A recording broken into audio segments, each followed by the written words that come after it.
녹정기, 김용원저, 제11권 8장.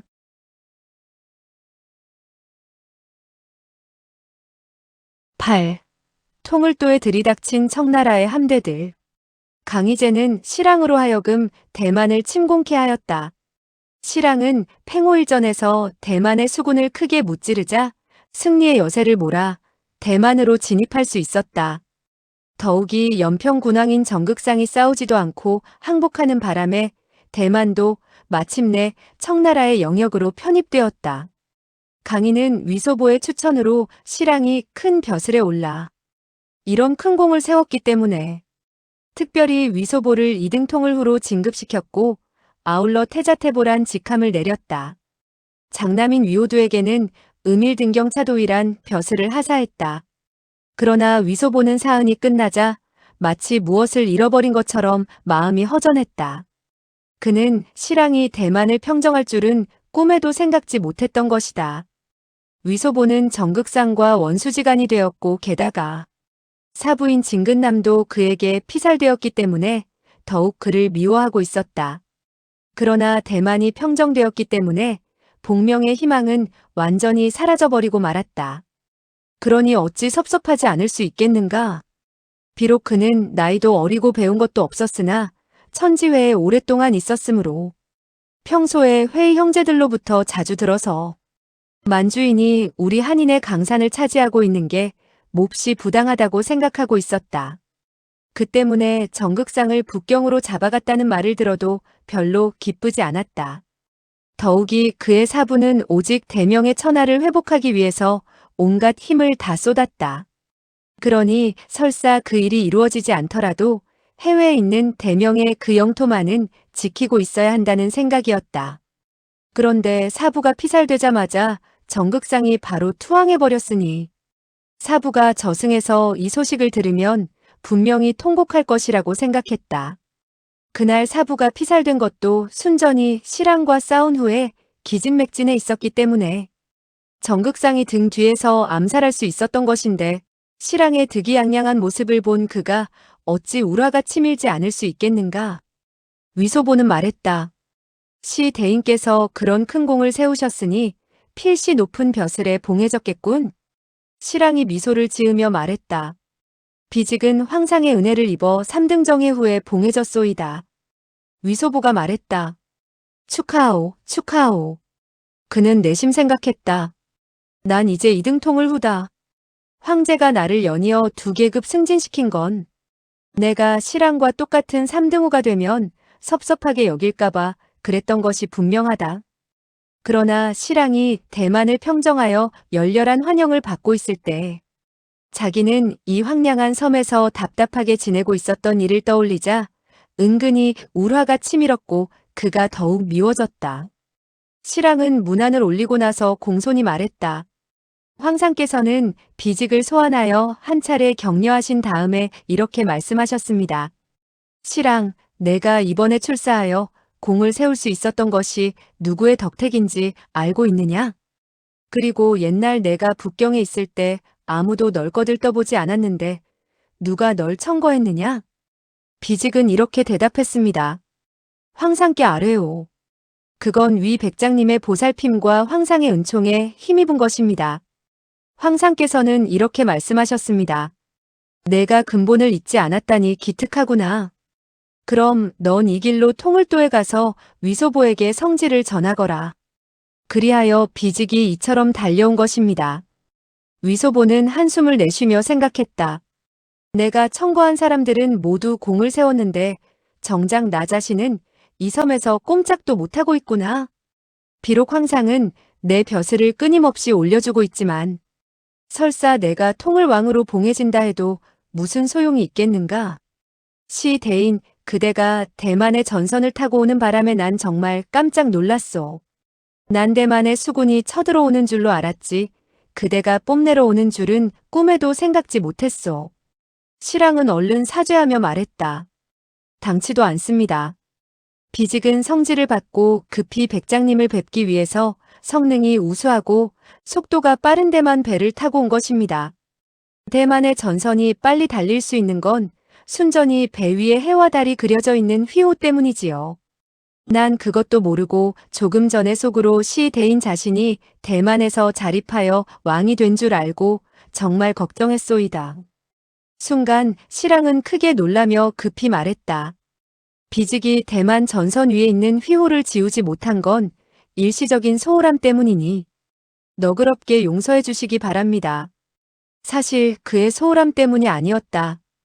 그는 대만을 평정한 후 득이양양하여 전리품으로 얻은 대만 전선을 타고 북상하여 천진에 갔다가 다시 남하하여 통을도까지 내려왔지만 일부러 뱃머리에 그려져 있는 대만의 휘호를 지우지 않았다. 자기의 전공을 남한테 과시하고 싶어서였다. 뜻밖에도 위소보한테 그가 대만에서 자립하여 왕이 되고 싶은 것으로 의심을 받자 그만 등에서 식은땀이 비오듯 쏟아졌다. 황제는 이 소년을 시종일관 몹시 총애하여 자기는 혈전을 치러 대만을 평정할 때 그는 평안히 섬에서 지내고 있었는데도 그에게 돌아간 공로가 역시 더 컸다. 따라서 그는 2등 후에 봉하고 자신은 3등 후에 봉했던 것이다. 그러니 그가 만약 다시 북경에 돌아가 황상의 면전에서 몇 마디 짓거리기만 하면 자기는 큰 화를 당할 것 같은 생각이 들었다. 시랑은 내심 당황하여 즉시 처음 상륙할 때 그 기고만장했던 태도를 거두고 함께 온 속관들에게 명하여 위소보의 앞으로 다가가서 인사를 여쭙도록 하였다. 그런데 그중 한 사람은 왕년에 위소보가 진근남을 따라다닐 때 만났던 지당문의 고수 임응주였다. 위소보는 내심 흠칫 놀랐다. 그는 대만의 장령인데 어떻게 실랑의 수하가 되었을까? 이때 그가 자기의 직함을 수사도사라고 보고하는 소리가 들렸다. 임응주도 상륙하여 위소보를 만나고 나서 경악을 금치 못했다. 그는 진 군사의 제자인데 어떻게 조정의 대신이 되었을까? 더욱이 시 제독마저 그를 이처럼 공경하다니. 시랑은 임응주와 홍조라는 수사수비 한 명을 가리키며 말했다. 임도사와 홍수비는 본래 모두 대만의 군사였는데 정극상과 유국헌을 따라 조정에 투항했습니다. 그들 두 사람은 해전에 능숙하기 때문에 비직이 이번에 함께 데려와 그들로 하여금 대만의 전선을 보살피도록 했습니다. 위소보는 오 하고 탄성을 지르며 말했다. 그랬었군. 이때 임응주와 홍조는 고개를 숙인 채 얼굴에 부끄러운 기색을 드러내고 있었다. 대만은 정성공이 개부한 후부터 일본, 여송, 안남 등지와 통상했기 때문에 몹시 부유했다. 시랑이 대만을 평정할 때 외국의 보물들을 많이 얻었지만 자기는 한 가지도 갖지 않고 모두 조정에 바쳤다. 강인은 그에게 일부분을 위소보에게 하사하라고 명했다. 그 밖에 시랑도 선물을 받았지만 모두 대만의 토산품인 대나무 상자와 초석 같은 투박한 물건들이었다. 위소보는 이러한 선물들을 보자 더욱 울화가 치밀었다. 그는 속으로 생각했다. 장큰 형님, 조둘째 형님, 왕 셋째 형님, 손 넷째 형님들이 오삼계를 무찌르고 나에게 보낸 선물이 얼마나 풍호했는데 넌 이런 보잘것없는 물건들만 내게 보냈다. 이를 보면 날 안중에도 두지 않고 있는 것이 틀림없다. 그날 밤 위소보가 연희를 열어 그들을 대접할 때 시랑을 수석에 앉히고 그 밖에 수사무관과 임흥주, 홍조 등이 동석했다. 이윽고 수리 세순배 돌자 위소보가 물었다. 임도사, 대만의 연평군왕은 원래 정경 정왕야인데 어째서 정극상 그 녀석으로 바뀌었죠? 소문에 그가 정왕야의 둘째 아들이라고 하던데 어떻게 왕야의 자리에 앉았지요? 임흥주가 말했다. 백장 나으리. 정왕야께선 금년 정월 초5일에 서거하셨습니다. 물론 후계자로 큰 공자인 정극장에게 왕위를 계승하라고 유언하셨습니다. 큰 공자는 영명강의에서 대만의 군민들은 모두 그를 따랐습니다. 그러나 태우께서 그를 좋아하지 않아서 풍석범을 파견하여 그를 살해하고 둘째 공자인 정극상이 왕위를 계승하도록 하였습니다. 큰 공자의 부인 진씨가 태우에게 찾아가 큰 공자께선 죄가 없다고 말하자 태우는 크게 진노하여 사람들을 시켜 진 부인을 밖으로 내쫓았습니다. 진 부인은 큰 공자의 시체를 끌어안고 한바탕 통곡한 다음에 목을 메어 죽었습니다. 진 부인은 바로 지인 진 군사님의 따님이십니다. 이 일을 대만 사람들은 모두 못마땅하게 여겼습니다. 위소보는 사부의 따님이 남에게 핍박당하여 죽었다는 말을 듣자 문득 사부님이 생각나서 가슴이 쓰라렸다. 그래서 탁자를 후려치며 욕을 퍼부었다. 정극상, 그 녀석같이 무능하고 흐리멍텅한 것이 왕야라니 그건 말도 안 된다. 이문주가 말했다. 그렇습니다. 둘째 공자는 왕위를 계승하자 그의 장인 풍석범을 제독에 봉하여 모든 정사를 그에게 맡겼습니다. 그런데 풍석범은 처사가 불공평하고 사심이 있었습니다. 누구든지 몇 마디 바른 말을 하면 그에게 죽음을 당했습니다. 때문에 문무백관은 모두 속으로만 불만을 품고 있었지 감히 누구도 발설하지 못했습니다. 더욱이 큰 공자와 진 부인의 혼백도 자주 나타났기 때문에 마침내 4월의 태우는 귀신에 놀라서 그만 죽고 말았지요. 위소보가 말했다. 통쾌하다, 통쾌해. 그 태우가 저승에 가면 국성야께서 그녀를 용납하지 않을 것이요. 이문주가 말했다. 옳은 말씀입니다. 태우가 귀신한테 놀라서 죽었다는 소식이 전해지자 백성들은 몹시 기뻐했습니다. 대만에선 북에서 남쪽까지 사흘 동안 폭죽을 터뜨리며 귀신을 쫓는다고 했는데 사실은 그 늙은 할망구가 잘 죽었다고 경축한 것입니다. 아주 재미있었겠군. 실랑이 말했다. 혼백에 관한 일은 터무니없는 것입니다. 필시 태우께선 큰손자를 죽이고 게다가 큰손자 며느리까지 핍박하여 죽게 되자 마음이 불안하여 밤에 귀신을 보았다고 착각한 것이겠죠. 위소보는 정색을 하고 말했다. 악귀는 정말 있습니다. 특히 억울하게 죽은 사람은 귀신으로 변하면 반드시 복수를 하죠. 시 대인, 그대가 이번에 대만을 평정하면서 많은 사람을 죽였으니 그 대만의 전선에도 분명히 많은 악귀가 있을 것이요. 시 대인께서도 근심하는 게 현명할 거외다. 실랑의 안색은 약간 변했지만 즉시 웃음을 지으며 말했다. 전쟁터에 나가면 살인은 피할 수 없는 일입니다. 그런데 만약 패망한 적군들이 모두 귀신으로 변해서 복수를 한다면 무장들은 모두 곱게 죽지 못하겠군요. 위소보는 고개를 저으며 말했다. 내 말은 그런 뜻이 아닙니다. 시 대인께서는 대만 국성야 휘하의 대장인데도 고개를 돌려 대만의 장병들을 죽였으니 죽은 자들의 원기가 자연히 불복할 게 아닙니까? 이런 경우는 다른 장군들과는 다르죠. 실랑은 몹시 울화가 치밀어서 아무 말도 하지 못했다. 그는 복권 진강 사람이며 대만 정왕야의 부하들도 10중 8구가 모두 복권인이었다. 때문에 그는 대만을 평정한 후 많은 원성을 들었다. 어떤 사람은 익명으로 문장을 써서 그를 풍자하여 욕하기도 했다. 물론 그 자신도 부끄럽게 생각하고 있었지만 이처럼 면전에서 공공연하게 비방을 당하기는 처음이었다. 그는 위소보에게 어떻게 할 수 없어서 분노를 이문주한테 옮겨 그를 향해 눈을 부릅떠 보이며 속으로 중얼거렸다. 이 섬만 떠나면 널 가만두지 않을 것이다. 위소보가 말했다. 시 대인, 그대는 운이 아주 좋은 것 같습니다. 만약 진근남 군사께서 피살되지 않았다면 태후와 정극상 일당은 왕위를 찬탈하지 못했을 것이요. 더욱이 진 군사께서 국민을 통솔하여 지키고 있었다면 대만은 일심단결하여 그대는 성공하지 못했을 것이요.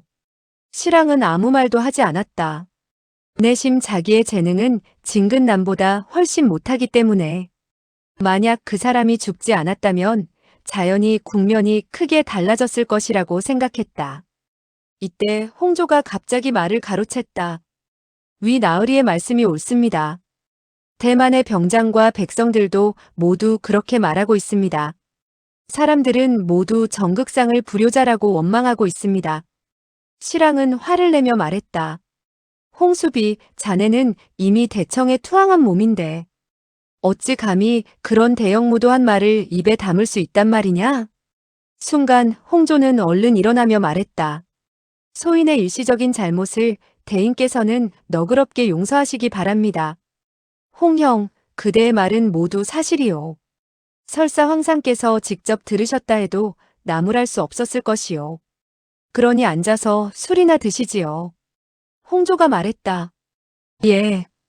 그는 전전긍긍하며 자리에 앉아 술잔을 들었지만 손이 너무 떨려 술을 반 이상 흘렸다. 위소보가 말했다. 진 군사께서 정극상한테 피살당한 것을 대만 사람들은 모두 알고 있나요? 홍조가 말했다. 예, 알고 있습니다. 그런데 정극상이 대만에 돌아간 후 그는 진 군사가 그러면서 실랑의 눈치를 살피더니 감히 말을 잇지 못했다. 위소보가 말했다. 그대의 말이 모두 사실이라면 아무도 그대를 탓하지 않을 것이요. 홍조가 말했다. 예. 정극상과 풍석범 두 사람은 위사를 몇 명 데리고 작은 배로 바다에 표류하고 있었는데 우연히 어선을 만나서 무사히 대만으로 돌아갈 수 있었습니다. 정극상은 진 군사가 시 장군에게 피살됐다고 말했습니다. 정왕야께선 그 소식을 듣고 여러 날 통곡하셨습니다. 나중에 정극상은 임금 자리를 빼앗은 후 비로소 백성들에게 진 군사를 자기가 죽였다고 말했습니다. 그러면서 자기의 무공이 대단하다고 허풍까지 떨었습니다. 진 군사님의 많은 부하들이 이에 불복하여 진 군사님이 무슨 죄를 범했느냐고 그에게 질문했는데 모두 풍석범한테 죽임을 당했습니다. 순간 위소보는 쥐고 있던 술잔을 탕하고 내려놓으며 욕을 퍼부었다. 그놈의 할미, 가랑이를 찢어 죽여야 돼. 그러더니 갑자기 큰 소리로 껄껄 웃으며 말했다. 정극상 그놈의 할미는 마땅히 가랑이를 찢어 죽여야죠. 이 몇 마디 말에는 실랑도 역시 대찬성이었다. 위 나으리의 말씀은 너무나 지당하십니다. 우리 모두 그 할망구에게 욕을 합시다. 국성야께선 영웅호거리시라 모든 게 다 좋은데 유독 마누라만은 잘못 얻은 것 같습니다. 위소보는 고개를 저으며 말했다. 다른 사람들은 모두 정극상의 할머니를 욕할 수 있지만 시 장군만은 그럴 수 없소이다. 시 장군의 공명과 부귀는 모두 그 할망구로부터 얻은 게 아니겠소? 비록 그대의 부모님과 처자식이 모두 그년 때문에 죽음을 당했지만 그대의 벼슬이 껑충 뛰어올랐으니 과히 손해보신 것도 없는 듯 하구려. 순간 실랑은 울화가 치밀어 얼굴이 새빨개지며 내심 욕을 퍼부었다. 제기랄, 떡을 칠, 자라 새끼 같으니. 그는 분노를 억제하고 술잔을 쳐들며 단숨에 마셔버렸다. 그러나 숨이 고르지 못한 탓에 술이 목구멍으로 넘어간 다음 심한 기침을 했다. 위소보는 생각했다. 너의 안색을 보면 틀림없이 속으로 우리 할머니를 욕하고 있는 게 분명하다. 그렇지만 난 우리 아버지가 누구인 줄도 모른다. 그런데 어떻게 할머니를 알 수 있겠느냐? 그러니 내가 우리 할머니를 욕해도 틀림없이 엉뚱한 사람을 욕한 것이다. 넌 속으로 나를 후레자식이라고 욕을 할 것이다. 후레자식도 자식이니 너는 내 아버지가 되는 것이다. 그렇다면 우리 할머니는 바로 너의 어미가 아니냐? 내가 우리 할머니를 욕한다면 그건 바로 너의 늙은 어미를 욕하는 것이다. 그는 그렇게 생각하며 껄껄 웃었다. 이때 좌중에 있던 성이 노씨인 수사부장이 그들 두 사람이 다투게 될까봐 입을 열었다. 위 백장 나으리 시 장군께서 이번에 대만을 평정한 것은 순전히 혈전을 치러 얻어낸 공로입니다. 장군께서는 성지를 받고 6월 초나흘에 전선 600여 척과 군사 6만여 명을 이끌고 대만을 평정하러 갔습니다. 그러나 바다에서 태풍을 만나는 바람에 11일이 되어서야 비로소 팽호에 당도했습니다. 이윽고 16일에 유국헌이 통솔한 대만의 군사와 대전을 치렀습니다. 그 일전은 실로 치열했을 뿐만 아니라 시 장군 자신도 부상을 당했습니다. 위소보는 임응조와 홍조가 모두 고개를 숙인 채 얼굴에 노기를 띠고 있는 걸 보고 그들 두 사람도 팽호 지역에 참여했다고 짐작했다. 그는 내심 그 싸움에서 실랑이 승리한 공로를 이야기하는 게 듣기 싫었고 다른 두 사람도 그럴 거라고 짐작할 수 있었다. 시 장군, 국성야께서 대만을 함락할 때도 팽호에서 공격했습니까? 실랑이 말했다. 예, 그렇습니다. 당시 그대는 국성야님의 휘하에 있었습니다. 그런데 어떤 방법으로 팽호를 함락시켰습니까? 당시 팽호에는 붉은 털을 지닌 군사가 주둔해 있었습니다. 위소보는 임흥주에게 물었다.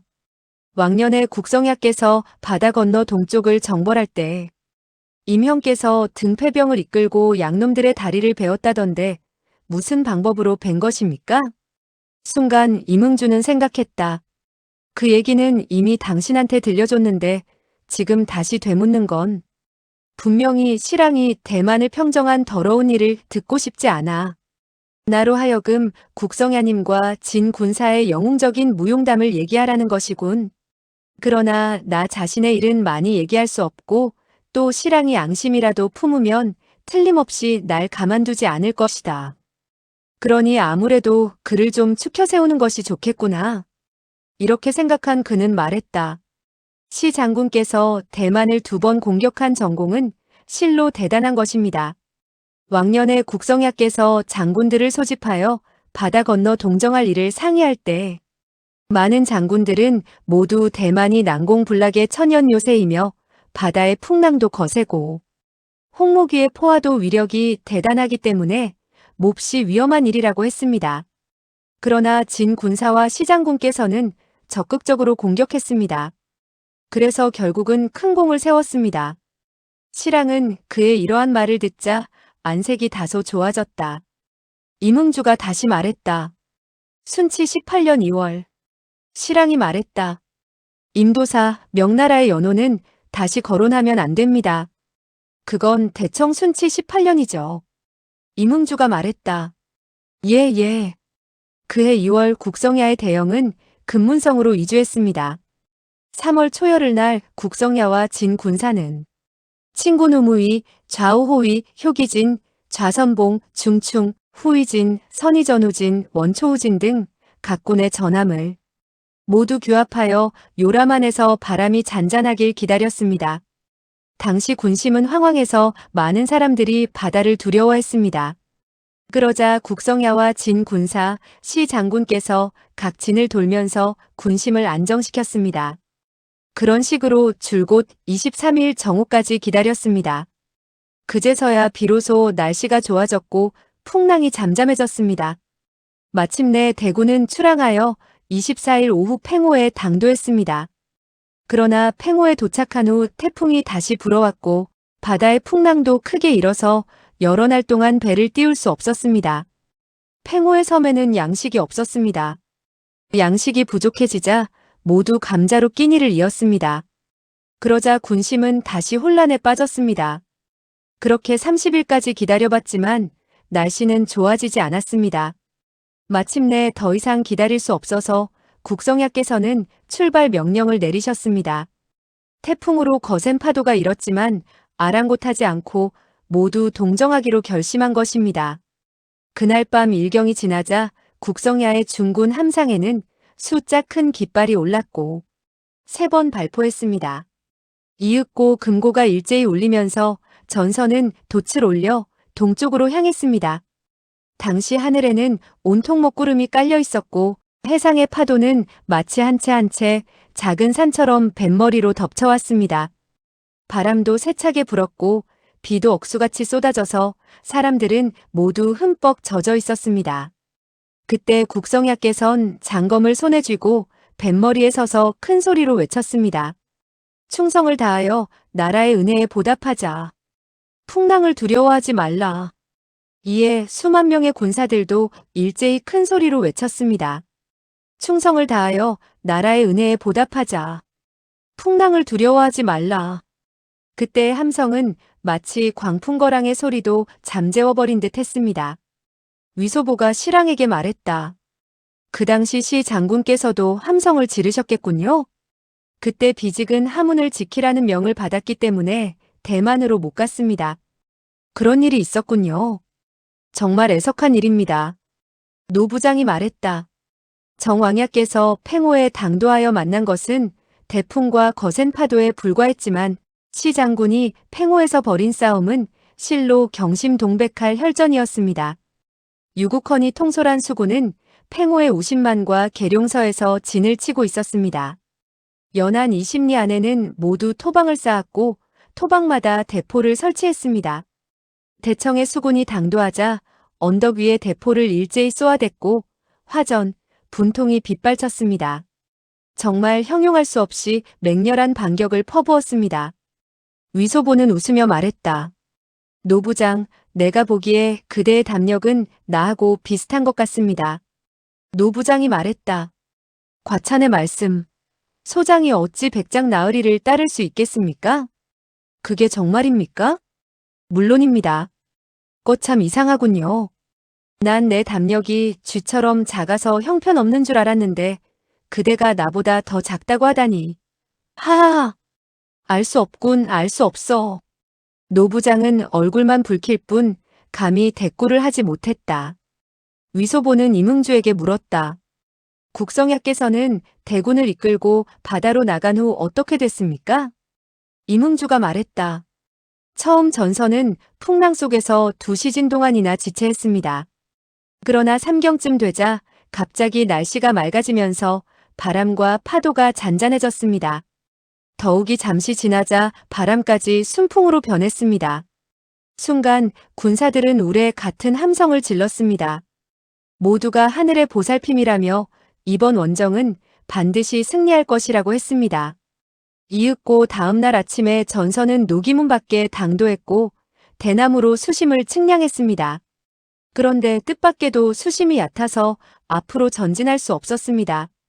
그러자 국성야께선 몹시 초조한 마음으로 향안을 설치하여 하늘을 향해 기도를 올렸습니다.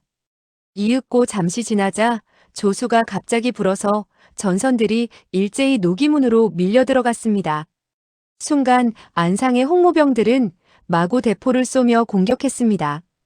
그때 홍모기들은 거기에다 성을 2채 건축하고 있었는데 하나는 열란차 성이라고 불렀고 다른 하나는 보라민차 성이라고 불렀습니다.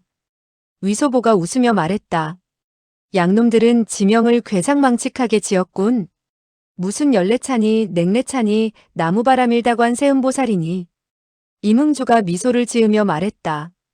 당시 국성야께서 천리경으로 관찰해보니 홍모기의 주력 함대가 2척 있었고 순양함 2척, 협판함과 소정이 수백 척이나 있었소. 이윽고 장령을 하달했죠. 선의진의 제독 진택으로 하여금 선대를 이끌고 노기문에 상륙하여 다른 홍모함대가 원조하지 못하도록 북산미를 지키도록 했고 황소로 하여금 선수 500명과 연환포 20문을 3대로 나눠 곤신미에 파견하여 적군이 남하하지 못하도록 막으라고 하셨지요.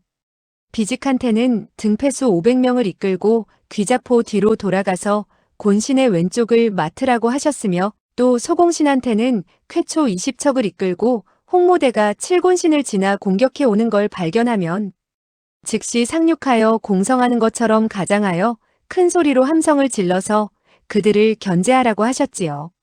장수들은 명령을 하달받자 각각 목적지로 출발했고 선상의 대포로 폭격을 개시했습니다. 그 무렵 다른 한쪽에선 진 군사께서 통솔한 수병들이 홍모기의 주력 함대 2척을 포위하고 맹렬하게 공격을 퍼부었습니다.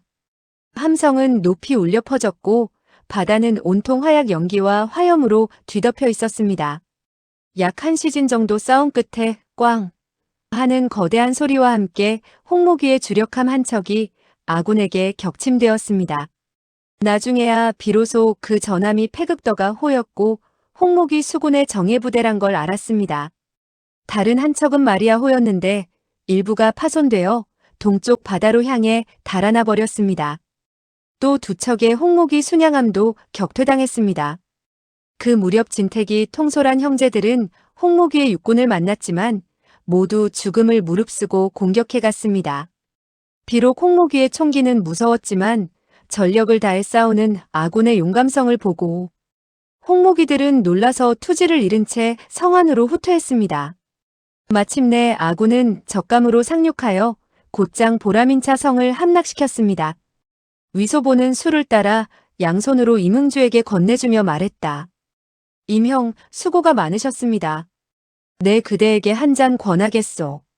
임흥주는 일어나서 술잔을 받았다. 단숨에 마신 후 계속 말을 이었다. 아군이 적감에 상륙하자 그곳의 중국인들은 모두 뛰어나와 환영해 주었습니다. 많은 사람들이 기뻐서 눈물을 흘리며 모두 입을 모아 이번에야말로 우리들의 구세주가 오셨다고 말했습니다. 위 나으리 국성야님의 부친 정태사께서는 원래 바다에서 미천 안 드는 장사를 했으며 대만은 그 어르신의 소굴이었습니다. 나중에 그 어르신께서 수하 형제들을 이끌고 중원으로 돌아오는 바람에 대만을 화란 놈들과 서바나 놈들이 점거한 것입니다. 화란 놈들은 남쪽에 있었고 서바나 놈들은 북쪽에 있었습니다. 그러나 서바나 놈들이 싸움에서 패하자 대만 전역을 모두 화란 놈들이 차지했습니다. 섬 위에 있는 우리 중국인들은 화란 홍목이한테 학살당했습니다. 당시 섬에는 정태사님의 옛 동료 곽회일이란 분이 남아 계셨습니다. 그분은 중국인들이 홍목이한테 온갖 수모를 당하는 걸 보다 못해 몰래 형제들을 규합하여 8월 15일, 즉 추석날에 일제히 거사하기로 하고 각지의 중국인들에게 통보했습니다. 그런데 뜻밖에도 보자라는 매국노가 홍목이에게 고해 바쳤습니다. 위소보는 탁자를 후려치며 욕을 퍼부었다. 빌어먹을 중국인들의 일은 모두 매국노가 그르친 것이오. 임흥주가 말했다. 옳습니다. 곽회일 대영은 보자가 도주한 것을 발견하자 일에 차질이 생긴 걸 알고 즉시 16,000여 명의 중국인을 이끌고 보라민차 성을 공격하여 홍목위의 관공서와 점포를 모두 불태워버렸습니다. 그러자 홍목위는 대군을 동원하여 맹렬한 포화로 반격했습니다. 우리 중국인들은 몇 자루 활용총을 제외하면 모두 칼이나 창 아니면 괭이, 몽둥이 같은 것으로 무기를 대신하여 적감에서 보름 동안 싸웠습니다. 결국 곽회일 대영은 홍목위의 대포에 전사하고 말았습니다. 순간 위소보는 소리를 질렀다. 아이고, 그거 참 야단났군요. 임흥주가 말했다. 그렇습니다. 곽 대영께서 전사하자 마치 머리가 없는 뱀과 같이 중국인들은 성을 버리고 대호변에서 7일 동안 밤낮으로 혈전을 치렀습니다. 그리하여 대호변에서 죽은 사람들은 모두 4,000명이 넘었습니다. 급기야 부녀자와 아이들도 굴복하지 않고 싸우다 500여 명이나 죽임을 당했습니다. 그때 홍목이한테 잡혀간 여자들은 창녀가 되었고 남자는 오마분시하지 않으면 화형으로 고문당하다가 천천히 죽어갔지요. 위소보는 대노하여 버럭 소리를 질렀다. 홍목위의 잔인함은 대청의 군사가 우리 양주에서 학살을 한 것보다 더욱더 악랄하군. 실랑과 노부장은 서로 얼굴을 바라보며 쓴웃음을 지었다. 이 소녀는 정말 나오는 대로 짓거리는구나. 임흥주가 말했다. 그건 순치 9년 8월에 있었던 일입니다. 홍조가 손가락을 꼽아보며 말했다. 순치 9년이 맞습니다. 임흥주가 말했다. 그렇죠. 그런 대참살극을 연출한 후부터 대만의 중국인들과 홍목이 사이는 극도로 악화되었습니다. 급기야 홍목이는 사소한 일로 중국인들을 마구 죽였습니다. 그러다가 국성야님의 대군을 보자 그야말로 구세주를 만난 것처럼 환영한 것도 무리가 아니었죠. 그 당시 남녀노소 모두 우리들에게 하소연을 했습니다. 바로 그날 밤에 홍목이의 태수인 규일이 대패한 분풀이로 일곤신에 살고 있는 중국인을 500여 명이나 죽였습니다. 다음 날 국성야께선 보라민차 성을 공격했습니다. 진 군사께선 계책을 세워서 등패병을 훈련하여 양놈들의 다리를 잘랐습니다. 그리하여 마침내 보라민차 성을 함락시켰습니다. 위소보가 말했다. 노형의 공이 컸겠군요. 임흥주가 말했다. 그건 모두 진 군사님의 묘책이지 비직의 공이 아닙니다. 그러면서 말을 이었다. 국성야께선 휘병을 몰아 홍모태수가 주둔하고 있는 열란차 성을 공격했습니다. 성에서는 맹렬한 포화로 반격을 가했기 때문에 아군의 피해가 아주 심했습니다. 그러나 마신 장군과 유국헌 장군은 여전히 죽음을 무릅쓰고 일곤신을 공격했습니다. 이때 국성야께선 형제들이 너무나 많이 죽는 걸 보자 열란차 성 밖에다 토방을 쌓아놓고 대포로 성 안을 맹렬하게 폭격했습니다. 잠시 후 아군의 제1호 수군인 좌충, 전충, 지무, 영병, 유병, 전병 등 각진의 전함이 모두 당도하자 기세는 더욱 충천했습니다. 급기야 국성야께선 군사들로 하여금 농사를 지으며 포위망을 구축하도록 하시어 장기전을 펼쳤습니다. 그런데 5월에 접어들자 갑자기 홍목이의 원병이 파달류하에서 당도했습니다. 그러자 성 안에 있던 홍목이들이 나와서 협공하기 시작했습니다. 마침내 수륙 양면에서 대접전을 치르게 되었습니다. 당시 싸움이 어찌나 치열했는지 바닷물이 모두 피로 빨갛게 물들 정도였습니다. 순간 위소보는 탁자를 치며 찬탄했다. 대단하오, 대단해. 그러면서 시랑을 향해 말했다. 시 장군께서 그때 하문에 계신 게 정말 애석하군요. 만약 그 몇 차례의 대전을 치르면서 홍목이를 수백 명 정도 죽였더라면 그야말로 진정한 영웅호걸이라고 할 수 있었을 텐데. 시랑은 묵묵히 침묵을 지키고 있었다. 위소보가 홍조에게 물었다. 홍형께서는 당시 어디서 싸우셨습니까? 당시 소장은 유국헌 장군님의 휘하에 있었기 때문에 진택 장군께서 통솔한 수군들과 함께 북산미 일대에서 홍목이 원병을 위공했습니다. 당시 홍목이의 전함은 아주 컸습니다. 게다가 총포 또한 위력이 대단했습니다. 아군의 총포 탄알이 홍목이의 전함에 명중되었지만 모두 철갑에 맞고 도로 튕겨 나갔습니다. 그러자 선의전진의 임진신 장군께서 보다 못해 직접 200여 결사대를 이끌고 몸에 화약을 지닌 채 홍목이 전함으로 뛰어 올라가서 함상에 있는 대포를 파괴시켰습니다. 홍목이들은 아군이 이처럼 죽음을 무릅쓰고 맹렬한 공격을 하자 모두 크게 당황했습니다. 마침내 우리들은 홍목이의 함장을 한 명 죽이고 주력함 2척을 납포하자 홍목이의 수군은 붕괴되었습니다. 그 무렵 육상에선 진 군사님의 군대가 전승을 거두고 있었습니다. 나중에 진 군사님의 몸에서 홍목이의 탄알을 모두 7개나 파냈습니다. 위소보가 말했다. 우리 사부님은 홍목이의 포총 아래에 죽지 않고 그 정극상이란 놈의 검 아래에서 죽었군요. 시 장군님, 사내 대장부는 외국 놈들과 싸워야만 비로소 대단하다고 말할 수 있을 것입니다. 중국인이 중국인을 죽이면 제 아무리 많이 죽여도 호걸이라 할 수 없습니다. 내 말이 틀림없지요? 시랑은 아무 말도 하지 않았다. 임흥주가 말했다. 홍목이들은 몇 차례 패전을 거듭하자 아군의 군량을 불태우려 했습니다. 그렇지만 매번 진 군사님한테 간파되어 모두 실패했습니다. 홍모 대수규일은 고성에 갇혀버리자 속수무책이었습니다. 그는 하는 수 없이 사람을 시켜 바다 건너 대청의 민절 총독인 이솔태에게 연락하여 원병을 청했습니다. 그러자 이 대인은 홍목이들이 먼저 금문과 하문 일대에 주둔한 국성야님의 군대를 평정해야만 원병을 보내겠다고 답신을 했습니다. 그 무렵 홍목이들은 마치 자라처럼 열란차 성 안에 목을 움츠리고 있는 실정인데 금문과 하문에 파병하여 공격할 겨를이 어디 있었겠습니까? 위소보가 말했다. 홍목이들의 말은 마치 방귀를 뀌는 것 같아서 끝내 금문과 하문을 공격하지 못했습니다. 그렇죠?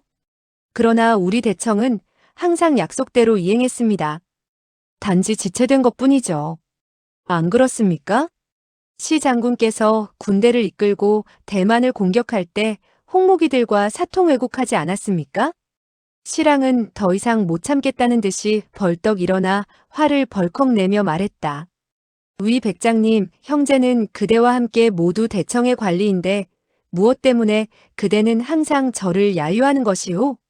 내가 언제 시 장군님을 야유했다는 겁니까? 시 장군께서 사통회국하지 않았다면 다행이 아닙니까? 그러나 내가 보기에 만약 사통회국하시려 한다면 아직 때가 늦지 않았습니다. 시 장군께서 대군을 장악하고 있기 때문에 홍목귀, 서반학귀, 포도학귀, 나찰귀들이 모두 기꺼이 그대와 손을 잡을 것입니다. 시랑은 내심 흠칫 놀랐다. 큰일 났다. 만약 이 약삭빠른 놈이 황상한테 내가 사통 왜곡한다고 모함하면 내 일생은 그의 손에 의해 망치게 된다. 이렇게 생각하자 조금 전에 일시적으로 감정을 억제하지 못하고 무례한 말을 한 것이 크게 후회되었다. 그래서 즉시 억지 웃음을 지으며 말했다. 형제는 너무 과음했는지 실수가 많은 것 같습니다. 그러니 위 백장 나으리께서는 너그럽게 용서하시기 바랍니다. 위소보는 그의 화난 모습을 보고 다소 겁을 먹었지만 그가 다시 사과하는 걸 보니 그가 자기를 두려워하고 있는지라 웃으며 말했다. 시 장군께서 대만에서 자립하여 왕이 되고 싶으시면 먼저 형제를 죽여 입을 틀어막는 게 상책일 것입니다. 그래야만 내가 황상께 기미를 누설하지 못할 게 아닙니까? 단지 큰 소리를 치며 분풀이를 한 것이라면 형제의 담력이 아무리 작아도 거기에 겁을 먹지 않습니다. 순간 시랑은 창백한 얼굴로 자리에서 일어나 공손하게 예를 올리며 말했다. 위 백장 나으리 대인은 소인의 과오를 기억하지 않는다고 했습니다. 정령 비직에게 잘못이 있다면 얼마든지 벌을 받겠습니다. 그렇지만 자립하여 왕이 되려 한다느니 사통 외국인이 하는 말은 전혀 터무니없는 것입니다. 비직은 오직 한마음 한뜻으로 황상께 충성을 다할 뿐 다른 뜻은 전혀 품고 있지 않습니다. 어서 자리에 앉으세요. 앞으로 두고 보겠습니다. 이어서 고개를 임응주에게 돌리며 말했다. 그대는 이야기꾼보다 더 재미있게 말씀을 하시는군요. 그러니 어서 다음 얘기를 계속하십시오. 임응주가 말했다. 당시 국성야께서 대군을 이끌고 대만에 상륙했다는 소식이 내지까지 전해지자 황후대인께서 조정에 소위 견벽 청야평의 오책이라 일컬어지는 대안을 제시했습니다.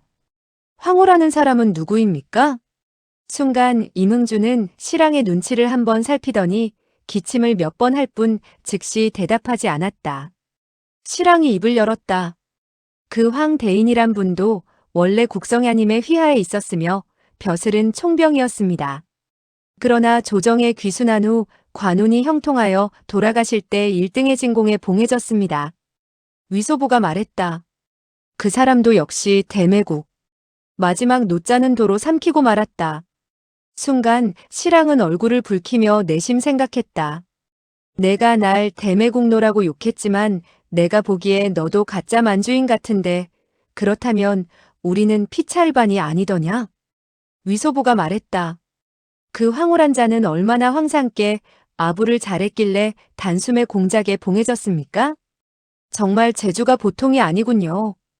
그런 재주는 우리도 잘 배워둬야 합니다. 임응주가 말했다.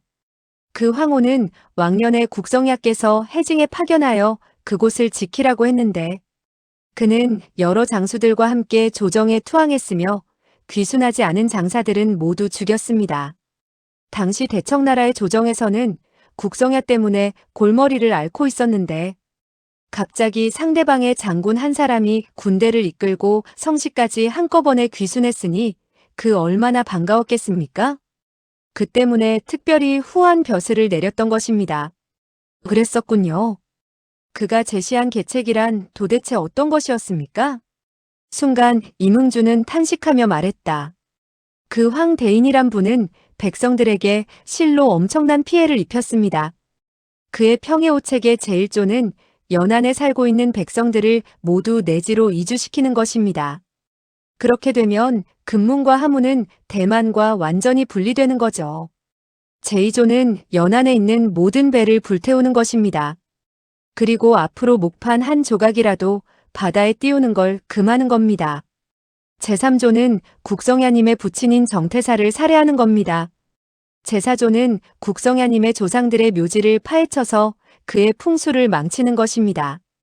제5조는 국성야님의 옛 관병들을 모두 내지로 거처를 옮기게 하여 후환을 방지하고 각처의 황무지를 개간토록 하는 겁니다. 위소보가 말했다. 그놈의 계책은 실로 독하기 이를 데 없군요. 이문주가 말했다. 누가 아니랍니까? 그 무렵 순치 황제께서 붕어하시어 황상께서 왕위를 계승하셨지만 나이가 어려서 오배가 정권을 장악하고 있었습니다. 그 간적 오배는 황후의 평해오책을 보더니 아주 지당하다며 즉시 채택했습니다. 이윽고 명령을 하달하여 요동에서부터 지게, 강소, 절강, 복건, 그리고 광동까지의 연한 30리 안에는 사람을 살지 못하게 했으며 배들을 불태워버렸습니다. 당시 연안에 살고 있던 수천 수만의 백성들은 졸지에 집을 잃고 떠돌이 생활을 하는 수밖에 없었습니다. 실랑이 고개를 저으며 말했다. 황후의 계책은 정말 너무 지나쳤습니다. 금상 친정하시고 위 대인께서 오배를 몰아낸 다음에 비로소 금해령이 해제됐습니다. 그러나 연안 7성의 백성들은 그동안 너무나 비참한 생활을 했습니다. 그때까지 엄령을 어긴 백성들은 모조리 잡아다가 참수시켰습니다. 정태사께서도 그때 피살됐습니다. 오배는 특별히 병부상서 손아패를 복건성의 남한현에 파견하여 정가의 묘지를 파헤쳤습니다. 오배는 용사라 자칭하면서 그런 몰상식한 일을 서슴지 않고 하다니 정녕 그가 재주가 있다면 국성야님과 정식으로 싸웠어야 하지 않겠습니까? 더욱이 연안의 백성들을 내지로 거처를 옮기게 한 것은 남을 두려워한다는 뜻이 아닙니까? 황상께서는 백성들을 아끼시기 때문에 황후의 계책이 만약 황상의 손에 들어갔다면 분명히 그의 목을 잘랐을 것이외다. 실랑이 말했다. 지당하신 말씀입니다. 황후가 일찍 죽은 건 운이 좋다고 할 수 있습니다. 이문주가 말했다. 정태사께서 서거한 소식이 대만에 전해지자 국성야께선 군심이 동요될까봐 유언비어라 하시면서 함부로 믿지 말라고 하셨습니다. 그러나 친병의 말에 의하면 국성야께서는 밤마다 통곡하셨다고 했습니다. 또한 국성야께서는 진 군사와 몇 분 대장들에게 황후의 계책은 너무 악랄하다고 하셨습니다. 마침내 국성야께선 장령을 하달하여 새해가 되기 전에 필히 열란차 성을 함락하라고 하셨습니다. 그러면서 고개를 돌려 홍조에게 물었다. 우리가 총공격하던 날이 11월 22일이죠? 홍조가 말했다. 그렇소. 그날은 바람과 비가 거세게 몰아쳤습니다. 아군은 각처 토방의 대포로 일제히 맹렬하게 폭격을 가하여 성벽 한쪽 구석을 무너뜨렸습니다. 이어서 성의 동쪽과 서쪽에 있는 보루도 폭파했습니다.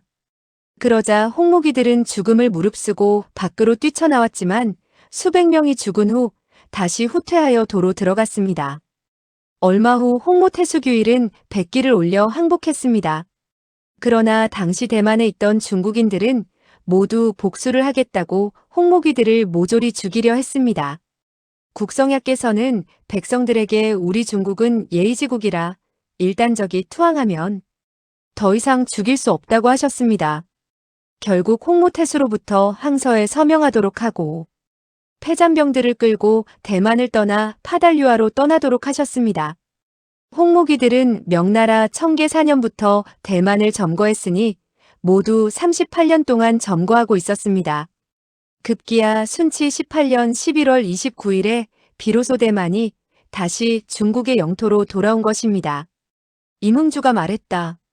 국성야께서 장령을 하달하여 투항한 홍모병들을 죽이지 못하게 했지만 중국 백성들은 끓어오르는 분노를 참지 못하고 그들에게 침을 뱉고 돌을 던졌습니다. 심지어 아이들은 동요를 만들어 불렀습니다. 홍모병들은 하나같이 팔이 부러지거나 아니면 다리가 부러졌지만 감히 한마디도 짓거리지 못했습니다. 그들의 병선이 떠날 때는 깃발을 올렸다 내렸다 하면서 예포를 쏘았습니다. 그건 국성야님께서 목숨을 살려준 은혜에 대해 치사하는 것이었죠. 위소보가 말했다. 옳거니 우리 중국인들은 역시 대단합니다. 홍모기들의 포화가 그렇게 화력이 좋은데도 대만을 함락시켰다니 그건 실로 쉬운 일이 아니었죠. 홍조가 말했다. 국성야께선 그 열란차성을 안평진이라고 이름을 바꾸었고 보라민차성은 승천부로 이름을 바꾸셨습니다. 그 후부터 영원히 대만의 중진이 된 것입니다. 노 부장이 말을 가로챘다. 시 장군께서 대만을 공격할 때도 왕년에 국성야께서 걸었던 길로 들어갔습니다. 순간 위소보는 손을 흔들어 그의 말문을 막고 하품을 크게 하며 말했다. 중국 사람이 홍모기들을 무찔러 바다에 쳐넣었다는 얘기를 들어야 신이 나지. 자기 민족끼리 동족 상잔한 것은 부끄러운 이야기가 아닙니까? 시 장군, 이제 술도 거의 다 마셨으니 그만들 일어나시죠. 시랑은 벌떡 일어나서 말했다. 예, 위 백장 나으리의 대접에 정말 감사드립니다. 그럼 비직은 이만 물러가겠습니다. 이윽고 위소보는 내당으로 들어가서 어떻게 시랑의 말머리를 막고 그로 하여금 대만을 함락한 전공을 과시하지 못하게 했는지 여섯 부인들한테 들려주었다. 그녀들은 모두 배꼽을 잡고 웃었다. 그러나 유독 아가만이 아무 말도 하지 않고 묵묵히 앉아 있었다. 그녀는 내심 정극상에게 시집 갔더라면 지금쯤 그와 함께 포로가 되어 북경에 압송됐을 것이고 망국의 첩부라 하여 온갖 수모를 당하는 것을 면하지 못했으리라 하는 생각을 했다. 그 당시 아가는 정극상이 소정을 타고 통을도를 떠날 때부터 이미 그의 생사존망에 대해선 아랑곳하지 않았다. 더구나 지금 그가 나라를 잃고 적에게 항복했다는 말을 듣자 더욱 마음에 두지 않게 되었다. 다만 그자가 무능하고 비열한 사내였는데도 그의 풍채와 용모에 반했던 자신이 심히 부끄럽게 느껴졌다. 공주가 말했다. 황제 오라버니는 사람을 대하는 것이 너무나 관대한 것 같습니다. 정극상 그놈은 투항한 몸인데도 아직까지 죽이지도 않고 당신보다 벼슬이 높다니 그건 말도 안 됩니다. 위소보가 손을 저으며 말했다. 마음 쓰실 것 없소. 국성야란 분은 자타가 공인하는 영웅호걸이라 황상께서 국성야님의 체면을 보고 그의 손자한테 1등공이란 벼슬을 내린 것이요. 다음 날 정오 무렵에 위소보는 임흥주와 홍조 두 사람만 초대하여 작은 연회를 베풀면서 시랑이 대만을 함락한 경과를 물었다. 청군과 대만군은 팽호의 우신만과 계룡서에서 여러 날 동안 혈전을 계속하였고 첫날 시랑은 패전했지만 나중에 청군의 원병이 도착하여 다시 대전을 치르면서 마침내 대만의 전선들을 불태우고 크게 무찔렀다. 사상자는 만여 명이 넘었고 전함은 침몰한 것과 불태워진 것이 무려 300여 척이나 되었다. 유국헌은 패잔병들을 이끌고 다시 대만으로 후퇴했다. 시랑이 수군을 이끌고 대만을 공격할 때 노기문의 수심이 얕아서 전선이 상륙할 수 없었다. 그 때문에 바다에 12일 동안이나 발이 묶여 있었는데 갑자기 하늘을 뒤덮는 짙은 구름과 함께 비가 쏟아져 조수가 크게 불어나서 청군의 전선은 일제히 밀고 들어갔다. 그러자 대만 측에선 모두 경악을 금치 못하여 하나같이 입을 모아 말했다. 옛날에 국성야께서 노기문에 조수가 불어나는 바람에 대만을 얻었는데 지금 다시 노기문에 조수가 불었다는 건 이미 천엄을 잃은 것이다. 이건 모두 하늘의 뜻이니 싸워봐야 아무런 소용이 없다. 정극상은 청군의 주사가 노기문에 상륙했다는 소식을 듣고 놀라서 어찌할 바를 몰랐다. 풍석범이 그에게 투항하라고 권하자 두말하지 않고 이에 응했다. 다만 시랑이 자신의 원수를 갚기 위해서 정씨의 자손들에게 화를 입힐까봐 몹시 주저했다. 이윽고 유국헌이 시랑에게 서찰을 보내 항복할 의사를 밝혔다. 그러나 국성야 자손의 안전은 반드시 보장해 주어야 한다고 했다. 그렇지 않으면 대만의 군민들은 국성야의 은희를 생각해서 최후의 한 사람까지 싸우겠다고 했다. 시랑은 즉시 답신을 보내 절대로 구원을 따지지 않겠다고 보장했다. 그리하여 마침내 정극상, 풍석범, 유국헌은 대만의 문무백관을 이끌고 항복하니 이로써 명나라의 대가 끊어진 것이다. 임흥주는 시랑이 군대를 이끌고 상륙한 후에 뜻밖에도 약속대로 정씨 자손을 전혀 괴롭히지 않았을 뿐만 아니라 오히려 시랑이 직접 정성공의 연평왕묘에 가서 제를 올리고 한바탕 통곡을 했다고 말했다. 홍조가 말했다. 그가 제문을 낭송하는 데는 시간이 많이 걸렸죠. 그는 뭘 그렇게 중얼거린 것입니까? 홍조가 말했다. 옛날에 오자서가 초나라를 멸하자 초평왕의 시체를 무덤에서 파낸 다음에 채찍질을 300번 가하여 부친과 형님의 복수를 했다고 합니다. 그러나 실왕은 절대로 그런 일을 하지 않겠다고 말했습니다. 위소보는 냉소를 지으며 말했다. 국성야께서는 비록 이미 죽었지만 그는 여전히 국성야를 두려워하고 있는데 어떻게 감히 그런 짓을 할 수 있겠소? 그는 정가의 가업을 망쳤기 때문에 행여나 국성야의 영혼이 그를 괴롭힐까봐 국성야 묘에 가서 절을 하고 통사정한 것이겠지. 실왕이라는 자는 아주 간교하니 그대들은 각별히 조심해야 합니다. 그러자 임흥조와 홍조 두 사람은 일제히 예하고 대답했다. 위소보가 말했다. 오자서에 관한 이야기는 연극으로 구경한 적이 있습니다. 오자서가 소관을 지날 때 하룻밤 사이에 머리가 백발이 되었다는데 맞습니까? 홍조가 말했다. 예. 백장님의 기억력은 정말 좋으십니다. 위소보는 즉시 오자서의 전후 사정을 물어보았다. 홍조라는 자는 왕년에 과거에 응시한 적이 있었다. 비록 등관은 하지 못했지만 뱃속에 먹물이 꽤 들어있어서 자초지종을 상세하게 말해주었다. 위소보는 흥미진진하게 듣고 나서 말했다. 내가 이 황도에서 지내는 동안 실로 너무나 답답했습니다. 다행히 두 분이 오셔서 내게 이야기를 들려준 덕분에 한결 즐거워졌습니다. 그러니 될 수 있으면 그대들은 오랫동안 머물러 주시기 바랍니다. 임흥주가 말했다. 저희들은 대만의 항복한 장군입니다. 더욱이 어제 말하는 도중에 시 장군을 화나게 했기 때문에 시 장군께서 저희들을 가만두지 않을 것입니다. 위 대인, 부디 대인께서 시 장군께 말씀드려 저희 두 사람을 여기에 남아 대인을 모시게 해주십시오. 위소보는 크게 기뻐하며 되물었다. 홍형의 생각은 어떻습니까? 홍조가 말했다. 어젯밤에 비직과 임형은 자세히 상의했습니다. 만약 위 대인께서 저희들을 살려주시지 않는다면 우리 두 사람은 틀림없이 개죽음을 당할 것입니다. 위소보는 말했다. 두 분께서 나와 함께 있으려면 모든 일에 나의 지시를 따라야 합니다. 임흥조와 홍조 두 사람은 일제히 몸을 굽히며 말했다. 위 대인의 분부라면 죽음도 불사할 것입니다. 위소보는 몹시 기뻐하며 내심 생각했다. 이 두 사람만 있으면 이 귀신 같은 곳에서 빠져나갈 수 있을 것이다.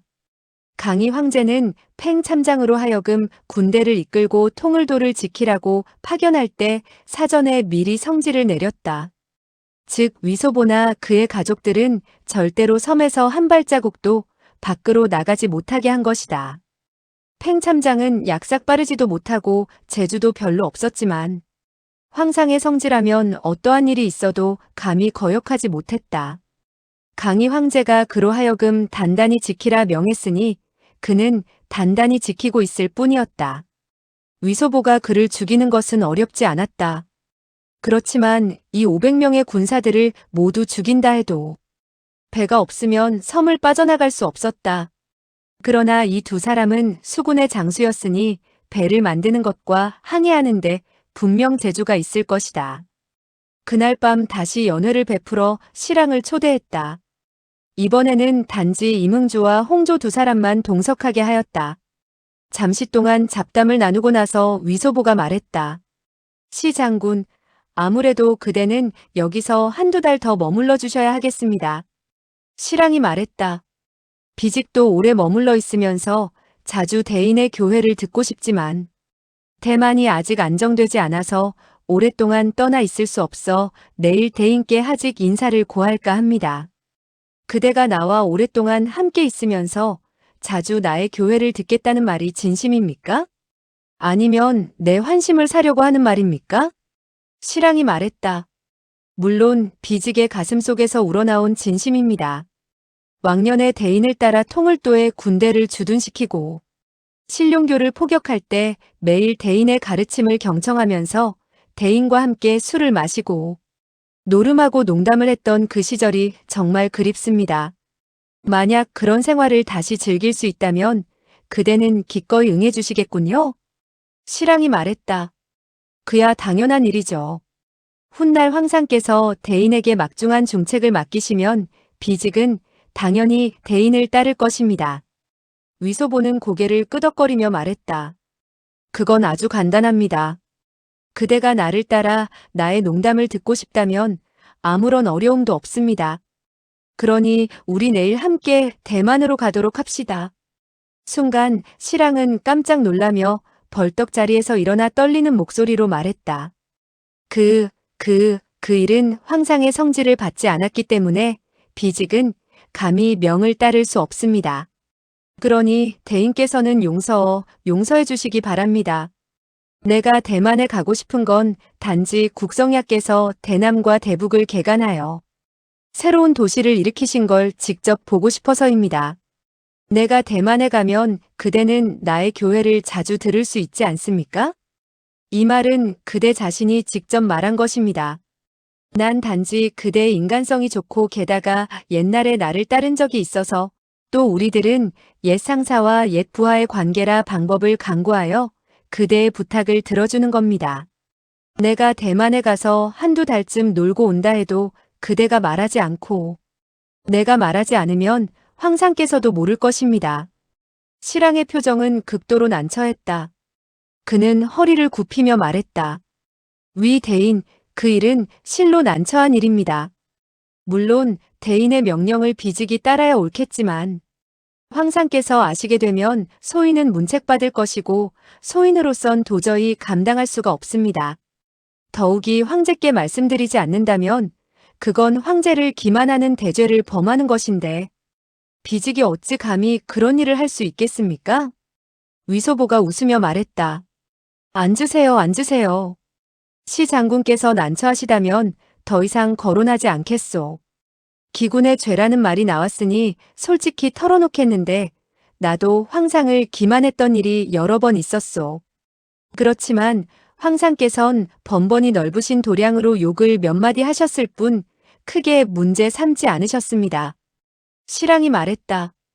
예. 사람들은 모두 황상께서 위 대인을 대하시는 심오한 은택은 실로 헤아리지 못하겠다고 합니다. 군신이 그처럼 허물없이 지낸다는 건 정말 전무후무한 일입니다. 그러나 비직 같은 소장 외신이 어찌 감히 위 대인님의 흉내를 낼 수 있겠습니까? 위소보는 미소를 지으며 말했다. 시 장군의 말씀을 들어보면 마치 담력이 아주 작은 것 같지만 내가 보기에는 그렇지도 않은 것 같습니다. 소문에 시 장군께서 대만을 함락한 후 제문을 한 편 써서 국성야에게 바쳤다는데 그게 사실입니까? 시랑이 말했다. 대인께 아뢰입니다. 국성야란 세 글자는 더 이상 거론할 수 없습니다. 대청나라의 국성은 애신강나입니다.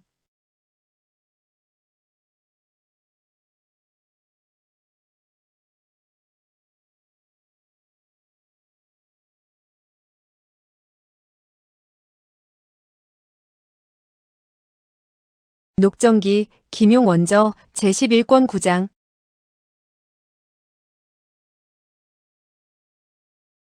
9. 대만을 다스리는 위소보. 알고 보니 청나라 황제들은 애신강나라는 성씨를 지니고 있었구먼. 시랑은 말했다. 정성공에 대해서 말하면 그의 성씨는 명나라에서 하사한 성씨입니다. 때문에 비직은 그 제문에서 감히 금기된 사항을 범하지는 않았습니다. 그는 위소보가 트집을 잡을 것 같아서 미리 선수를 친 것이었다. 비록 국성야란 이름을 사람들이 입버릇처럼 말했지만 정성공이 명나라에서 하사받은 성은 주씨였다. 따라서 그의 국성은 명나라의 국성이지 청나라의 국성이 아니었다. 그러니 만약 위소보가 그 세 글자로 문제를 확대하여 조정에 보고한다면 큰 화를 당할지도 모르는 일이었다. 사실 위소보는 무식하기 때문에 그런 생각은 꿈에도 하지 못했는데 시랑이 변명을 늘어놓자 도리어 그를 깨우쳐준 격이 되었다. 시 장군께서는 전에 명나라의 장록을 받았으니 명나라 때 사용하던 국성야라는 말을 잊지 못했다 해도 나무랄 수 없겠지요. 하지만 우리 대청에 정말 충성을 맹세하셨다면 마땅히 정성공을 역성, 위성, 비성, 구성이라고 일컬었어야 옳았습니다. 국성이라거나 하사한 성이라거나 하고 부르면 곤란하지요. 시랑은 고개를 푹 숙인 채 아무 말도 하지 않았다. 속으로는 매우 못마땅하게 여겼지만 이 일로 그와 입씨름해봐야 자기가 불리할 것 같아서 입을 다물고 있었던 것이다. 사실상 그가 정성공을 사성이라 칭한 것은 확실히 아직 전조를 잊지 못했기 때문이었다. 위소보가 말했다. 시 장군은 그 제문을 틀림없이 아주 잘 지으셨을 텐데 내게 좀 들려주시지 않겠습니까? 시랑은 전쟁터에 나가서 싸움만 할 줄 알았지 제문 같은 건 전혀 쓸 줄 몰랐다. 이 제문은 그의 참모 중에 한 명인 사야가 써준 것이었다.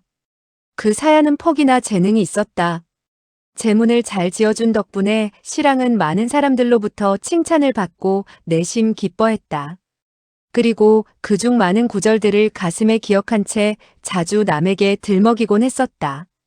비지기 엉터리로 몇 구절을 적어본 것이니 대인께서는 너무 흉보지 마십시오. 그는 제문 중에 몇 구절을 외웠다. 위소보는 그 구절을 외는 걸 듣고는 고개를 끄덕이며 칭찬했다. 정말 훌륭한 문장입니다. 나는 이런 문장을 죽었다 깨어나도 써낼 수 없을 것이요. 설사 남이 지은 걸 나보고 외우라 해도 아마 열흘은 걸릴 것입니다. 시 장군의 재능과 뛰어난 기억력에 정말 탐복했소이다. 순간 시랑은 얼굴을 붉히며 속으로 중얼거렸다.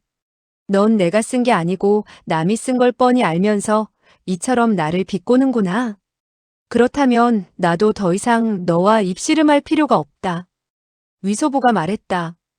그중 노중공사, 의소불위란 8자는 무슨 뜻입니까? 나는 학문이 아주 형편없기 때문에 도저히 이해할 수 없군요. 시랑은 말했다. 노중공사는 오자서를 가리키는 말입니다. 왕년에 그가 초나라에서 오나라로 피신할 때 강변에 이르러 한 어부의 도움으로 강을 건널 수 있었습니다.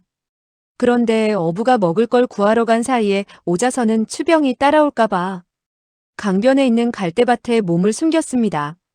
이윽고 어부가 돌아와서 갈대밭에 사람이 숨어 있는 것을 보고 큰 소리로 외쳤습니다. 노중인 노중의 공사. 후일 오자서는 오나라의 군대를 이끌고 초나라를 멸망시켰습니다.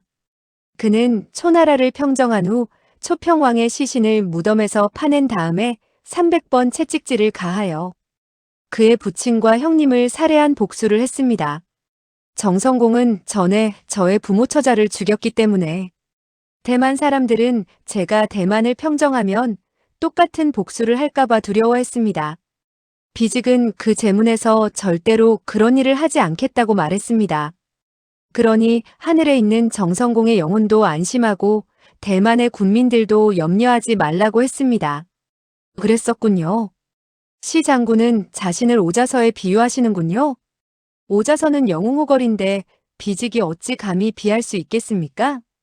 다만 오자서의 집안이 모두 화를 당했고 홀몸으로 도망 나왔으며 결국 군대를 이끌고 다시 돌아가 원수를 갚았다는 그 일절이 비직의 경우하고 비슷했을 뿐입니다.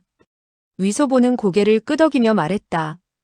모쪼록 시 장군의 장래가 오자서와 크게 다르길 바라겠소. 그렇지 않으면 실로 예사로운 일이 아닙니다.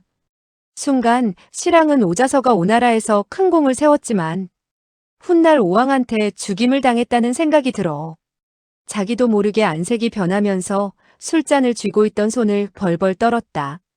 위소보가 말했다. 소문에는 오자서가 큰 공을 세운 후 거만해져서 오왕한테도 아주 불경하게 대했다는데 시 장군, 그대가 자신을 오자서에 비유하는 건 아주 타당하지 못하다고 생각합니다. 그대의 그 재문은 이미 벌써 북경성에 전해져서 황상께서도 필시 보았을 터인데 만약 누군가 황상께 모함을 한다면 내가 보기에 그대가 세운 큰 공이 물거품으로 변할지도 모르는 일이오. 시랑이 급히 말했다. 대인께서도 아시다시피 비직이 말한 건 오자서의 전처를 밟지 않겠다는 겁니다. 이것은 완전히 다릅니다. 그대의 재문은 도처에 퍼졌습니다. 시 장군 자신을 오자서와 비유한 것을 천하가 모두 알고 있습니다. 순간 신랑은 벌떡 일어나서 떨리는 음성으로 말했다. 황상께서 성명하시고 은덕이 산과 같기 때문에 공을 세운 신하들의 목숨을 귀하게 여기십니다. 비직은 좋은 주군을 모시고 있기 때문에 오자서보다는 훨씬 운이 좋은 편이죠. 위소보는 말했다. 물론 그 말은 틀리지 않지만 오자서의 속셈이 뭔지는 나도 잘 모릅니다. 그렇지만 전에 연극을 볼 때 오왕이 그를 죽이려 하자 오자서는 자신의 눈을 파내어 성문 위에 올려놓으라고 하더군요. 그래야만 월나라 군사들이 경성으로 진격하여 오나라가 멸망하는 걸 볼 수 있다고 했죠. 나중에 과연 오나라가 멸망했습니다. 시 장군은 문무전제에서 틀림없이 이 이야기를 알고 계실 것입니다. 그렇죠? 순간 시랑은 자기도 모르게 등골이 오싹했다. 꿈에도 오자서가 죽기 직전에 말했던 그 몇 마디는 생각하지 못했었다. 자기의 그 제문 중에 노중공사 의소불이란 말은 오자서가 행하던 일을 하지 않겠다는 뜻이지만 자신을 오자서에 비유한 것은 숨길 수 없었다. 제문 중에서 오자서를 거론할 때 단지 편시복구를 말했는데 뜻밖에도 위소보는 저주망국에 그 일을 결부시킨 것이다. 만약 이처럼 크나큰 죄명을 자기의 머리에 얹어놓는다면 그야말로 큰일이 아닌가. 위소보의 이런 얘기가 만약 황제의 귀에 들어가면 아무리 황상이 성명하여 벌을 내리지 않더라도 속으로 분명 개운치 않게 여길 것이다. 그렇게 되면 자기의 승진은 더 이상 생각할 수 없는 것이다. 그는 자신이 정성공의 사당에 간 걸 몹시 후회했다. 또한 사야로 하여금 그 제문을 쓰게 한 것도 몹시 후회하였다. 그는 얼빠진 사람처럼 멍청이 서 있을 뿐 어떤 말을 해야 좋을지 몰랐다. 위소보는 말했다. 시 장군, 황상께서 친정하신 후 첫 번째로 큰일을 하신 게 뭐죠? 간신 오배를 제거하신 일입니다. 그렇습니다. 오배가 비록 간신이긴 하지만 그는 고명대신이며 왕년에 공성 파적할 때 우리 대청을 위해 큰 공을 세웠습니다. 때문에 황상께선 다음과 같이 말씀하셨습니다. 과인이 오배를 제거하면 아마 어떤 사람은 과인이 공신을 사랑하지 않는다고 말할 것이며 그리고 무슨 조 무슨 궁이라고 말할 것이요. 그게 무슨 말인지 정확하게는 모르겠소이다. 토사구팽이나 조진공장이라는 말일 것입니다. 맞습니다. 그런데 당신도 이처럼 말씀. 시랑이 얼른 말했다. 아닙니다. 아닙니다. 전 황상을 말하는 게 아니라 성어를 말한 것입니다. 그대는 새를 잡은 후에 활을 버린다는 말로 황상이 오배를 제거하신 걸 비방하는 겁니까? 시랑이 급히 말했다. 대인께서 제게 무슨 성어냐고 물으셨기에 비직은 대인의 물음에 답했을 뿐 어찌 감히 황상을 비방하겠습니까? 위소보의 두 눈이 그를 빤히 주시하고 있는 터라 당황한 시랑은 어찌할 바를 몰랐다. 예로부터 신하가 만약 자신이 세운 공로에 비해 상이 박하다고 여기면 황제는 그를 몹시 미워했다. 신하의 입에서 원언이 나오지 않고 단지 속으로만 억울하다고 여겨도 그 죄는 죽음을 면치 못했다. 시랑이 당황하는 바람에 위소보에게 유도되어 조진공장이란 말을 했던 것이다. 물론 말이 나오자마자 즉시 잘못된 줄 알았지만 이미 거두어들일 수는 없었다. 더욱이 위소보 말고도 임흥주, 홍조 두 사람이 옆에 있어서 부인하고 싶어도 그럴 수가 없었다. 위소보는 말했다. 난시 장군께서 말씀하신 조진공장이란 말이 황상을 비방하는 것인지 아닌지는 잘 모르지만 조정의 대학사 상서, 한림은 알고 있을 것입니다. 그러니 우리는 그들로 하여금 흑백을 가리게 합시다. 내가 황상과 함께 지냈던 날은 실로 적지 않습니다. 내가 아는 바에 의하면 황상께선 남이 그를 오생어탕이라고 말하는 것을 좋아하셨지. 조진공장이라 말하는 것은 듣기 싫어하셨습니다. 비록 똑같이 두 마리 새지만 이 가운데는 아마 크게 다른 점이 있을 겁니다. 한 마리는 좋은 새고 한 마리는 나쁜 새입니다. 그렇지 않습니까? 순간 시랑은 경악과 분노가 엇갈렸다. 내심 내가 날 이처럼 모함한다면 아예 너희 셋을 모두 죽일 수밖에 없다는 생각을 했다. 막상 생각이 이쯤에 이르자 자기도 모르게 눈빛에 흉광이 서렸다.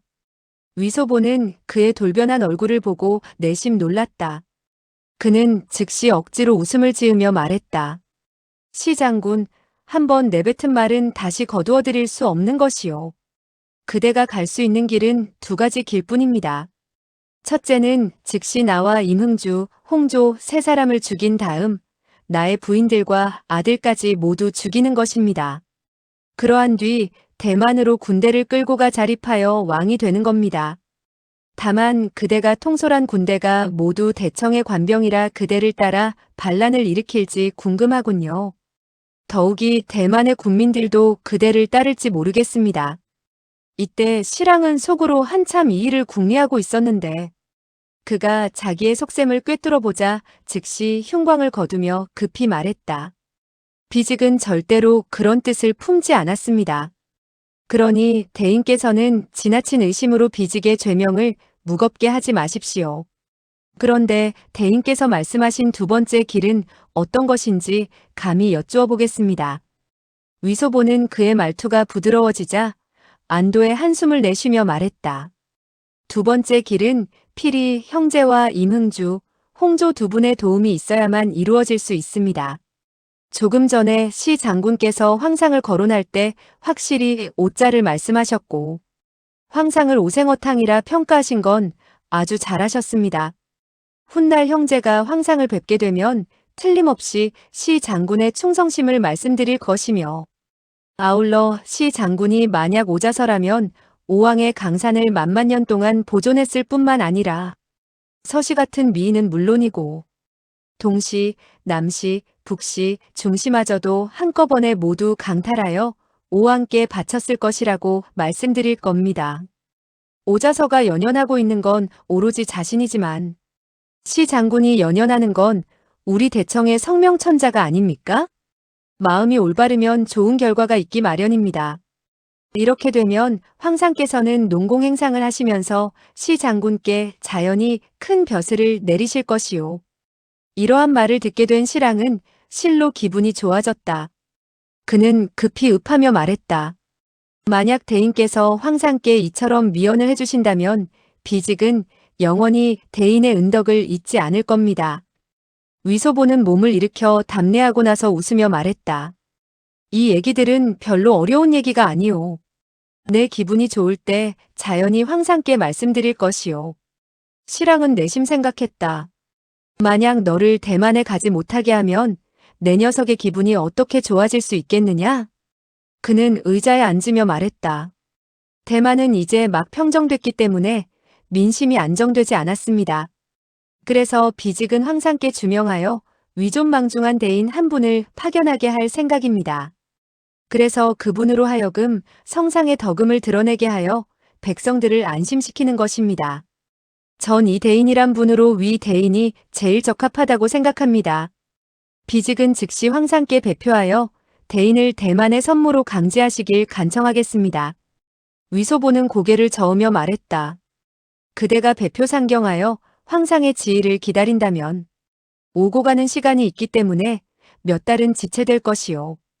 더욱이 이런 일은 잠시도 지체할 수 없기 때문에 될 수 있으면 시 장군께서 즉시 황상이 믿는 대인 한 분을 모시고 대만에 함께 가서 철저히 조사해야만 그대가 대만에서 자립하여 왕이 되겠다는 속셈이 없다는 걸 증명할 수 있습니다. 밖에서 떠도는 소문에 의하면 그대가 명호마저도 정했다고 합니다. 무슨 대명대 만정해왕이라고 한다던데 맞습니까? 실랑은 대명대 만정해왕이란 말을 듣자 자기도 모르게 깜짝 놀랐다. 내가 황량한 섬에 있으면서 어떻게 떠도는 소문을 들을 수 있겠느냐? 이건 분명히 위소보 내가 꾸며낸 것이다. 그러나 만약 이 말이 북경에 전해지면 조정에서는 틀림없이 그대로 믿을 것이다. 그렇게 되면 나는 분명 죽음을 면치 못할 것이다. 그래서 그는 얼른 말했다. 그건 유언비어입니다. 대인께선 절대로 믿지 마십시오. 위소보는 담담히 말했다. 물론입니다. 난 그대와 오래전부터 아는 사이라 당연히 믿지 않습니다. 그렇지만 시 장군께서는 대만을 평정할 때 많은 사람을 죽였기 때문에 틀림없이 원한 관계를 적지 않게 맺었을 것이요. 따라서 그대에게 원한을 품고 있는 사람이 그대를 중상모략한다면 내가 보기에 변명할 여지가 없을 것 같습니다. 옛말에도 조정에 사람이 없으면 벼슬길에 오르지 말라는 말이 있는데 과연 조정의 대신 중에 어느 분이 자신의 목숨을 내걸고 전력으로 시 장군을 옹호해 주겠습니까? 시랑은 더욱 암담했다. 조정에 자기를 옹호해 줄 사람은 전혀 없었다. 만약 있었다면 왕년에 북경에서 그런 고생을 하지는 않았으리라. 그래도 정말 자기를 위해 한마디 말이라도 해준 사람은 오직 눈앞에 있는 이 위소복뿐이었다. 대인께서 지적해 주셔서 비직은 실로 몸둘 바를 모르겠습니다. 기왕 사태가 긴박하게 전개되었으니 비직이 내일 대인을 모시고 함께 대만으로 가서 진상을 밝혀드리겠습니다. 위소보는 크게 기뻐하며 말했다. 우리 두 사람 사이가 어디 보통 사이입니까? 하물며 시 장군을 위한 일인데 어찌 제가 마다할 수 있겠습니까? 나는 섬에 오랫동안 머물러 있었기 때문에 다시 바다로 나가면 배멀미를 하겠지만 기꺼이 함께 가겠습니다. 그런데 나는 처자와 자식들과 항상 함께 지냈기 때문에 그들과 헤어지는 게 좀 섭섭하군요. 시랑은 속으로 몰래 욕을 퍼부었다. 내가 수없이 바다로 나가는 것을 보았지만 한 번도 내가 배멀미하는 것을 못 봤는데 갑자기 배멀미라니 빌어먹을. 그러나 억지 웃음을 지으며 말했다. 대인의 여러 부인과 공자 그리고 아가씨도 당연히 함께 가셔야죠. 비직이 제일 큰 배를 선택하여 대인을 모실 겁니다. 요즘은 해상에 풍랑이 없으니 대인께선 안심하셔도 좋습니다. 위소보는 이마를 찌푸리며 말했다. 정이 그러시다면 형제도 하는 수 없이 시 장군을 위해 기꺼이 가겠습니다.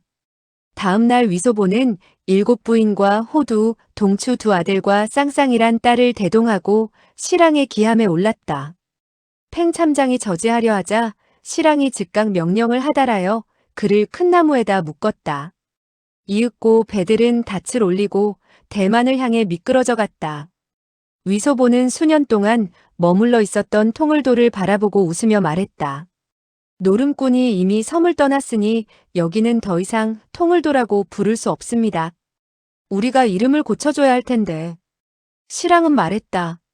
옳습니다. 대인께선 어떤 이름이 좋을 것 같습니까? 위소보는 잠시 생각하더니 말했다. 전에 황상께서 사람을 보내어 성지를 전달할 때 황상께서는 주문왕에게 강태공이 있었고 한광무에게 엄자능이 있었으며 모든 성명천자에게는 필히 한 사람의 낚시질을 잘하는 충신이 있다고 하셨습니다. 황상께서 날 이곳으로 파견하여 낚시질을 하라고 하셨으니 우리 저 섬을 조어도라고 부릅시다. 시랑은 손뼉을 치며 동조했다. 대인께서 지어준 이름보다 더 좋은 이름은 없을 겁니다.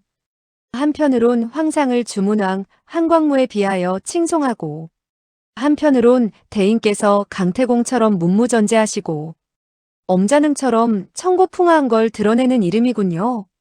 맞습니다. 맞습니다. 앞으로 우리는 저 섬을 조어도라고 부릅시다.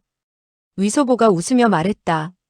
그렇게 되면 나 통을후는 조어후로 이름을 바꿀 수밖에 없겠구려. 더욱이 훗날 다시 승진되면 무슨 조어공이라고 부를 게 아닙니까? 그건 좀 거북스럽군요. 시랑이 웃으며 말했다. 어부질이란 크게 이익을 얻는다는 뜻인데 그것과 비슷한 듯하니 오히려 아주 좋은 것 같습니다. 위소보는 고개를 끄덕거리며 말했다. 황상께서 날 통을후로 봉하실 때 난 아주 듣기 좋다고 여겼는데 뜻밖에도 나의 부인들은 아주 못마땅하게 생각했습니다. 훗날 황상께 주청하여 조어후로 바꾼다면 아마 모두 기뻐할 겁니다. 시랑은 속으로 비웃으며 내심 생각했다. 통을백이니 통을훈이 하는 건 모두 황상께서 심심풀이로 너한테 봉해준 것이고 전혀 존중하는 뜻이 서려있지 않았다. 그러니 설사 조어후로 바꾼다 해도 뭐가 듣기 좋겠는가? 그러나 입으로는 이렇게 말했다. 예로부터 어초경독이라 말하지 않습니까?